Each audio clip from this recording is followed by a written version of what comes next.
हिमाचल प्रदेश जैसे राज्यों में देर से हुई बारिश के कारण फसलों को हुए नुकसान के चलते राष्ट्रीय राजधानी में सब्जियों के दाम आसमान छू रहे हैं। ऐसे में आम उपभोक्ताओं को टमाटर जैसी रोजमर्रा की चीजें दोगुनी कीमत पर खरीदने को मजबूर होना पड़ रहा है। थोक बाजार में दुकानदारों ने बताया कि खास तौर पर आलू, प्याज और टमाटर जैसी रसोई की मुख्य वस्तुओं के साथ ही फूल गोभी, पत्ता गोभी और लौकी जैसी हरी सब्जियों के दामों में उछाल आया है। आजादपुर सब्जी मंडी के एक व्यापारी संजय भगत ने बताया, फिलहाल टमाटर का थोक भाव 50 से 60 रुपए प्रति किलोग्राम है। स्थानीय किस्म का टमाटर 1200 रुपए प्रति 28 किलोग्राम और हाइब्रिड किस्म का टमाटर 1400 से 1700 रुपए में बिक रहा है।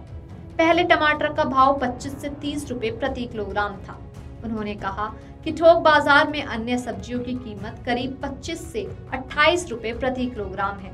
जो सब्जियां 10 से 15 रुपए में बिकती थी, वे अब 25 से 30 रुपए में मिल रही हैं। बीन्स की कीमतों में भी बढ़ोतरी हुई है, जो 40 से 50 रुपए प्रति किलोग्राम में अब बिक रही है। इस साल तेज गर्मी और बारिश में देरी के कारण कीमतों में उछाल आया है। भगत ने कहा कि ज्यादातर आपूर्तिकर्ता हिमाचल प्रदेश से टमाटर मंगाते हैं, जहां फसल सूख गई है। उन्होंने कहा कि पहाड़ों में फसलें बारिश पर निर्भर करती हैं और इस बार गर्मी बहुत थी और बारिश बहुत कम हुई। इससे पौधे सूख गए और कीटों से संक्रमित हो गए। साथ ही वह बोले कि सूखे के बाद भारी बारिश हुई, जिससे फसलों को और नुकसान हुआ। ओखला सब्जी मंडी के एक व्यापारी ने कहा कि अभी केवल 2 जगहों से टमाटर की आपूर्ति हो रही है, कर्नाटक और हिमाचल प्रदेश। महाराष्ट्र से 10 से 15 अगस्त के आसपास नई फसल आने तक कीमतें ऊंची रहेंगी। दिल्ली में कई लोगों ने बात करते हुए कहा कि सब्जियों की ऊंची कीमतों ने उनके बजट को बिगाड़ दिया है। लक्ष्मी नगर सब्जी मंडी में किराना का सामान खरीद रही एक महिला ने बताया कि मैं सीमित ही मात्रा में सामान खरीद रही हूँ और सिर्फ वही चीजें खरीद रही हूँ जो रसोई में बिल्कुल जरूरी है। आम आदमी सभी सब्जियां नहीं खरीद सकता। महरौली सब्जी मंडी में दीपक ने कहा, पहले 200 से 300 रुपए में हम पूरे हफ्ते की सब्जियां खरीद लेते थे, लेकिन अब यह 2 से 3 दिन में ही खत्म हो जाती है। रसोई का बजट संभालना मुश्किल हो गया है।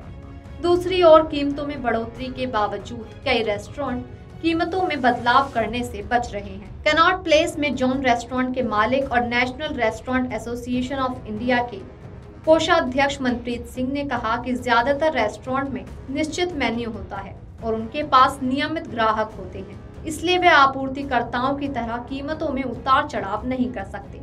साथ ही वे बोले कि इससे हमारे मार्जिन पर दबाव पड़ता है।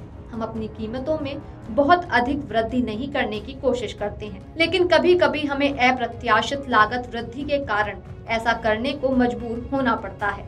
Video desk Amar Ujala dot com. अगर आप ये वीडियो YouTube पर देख रहे हैं तो हमारे चैनल को सब्सक्राइब करें और बेल आइकन को दबाना ना भूलें। अगर आप Facebook पर ये वीडियो देख रहे हैं तो हमारे पेज को लाइक करें।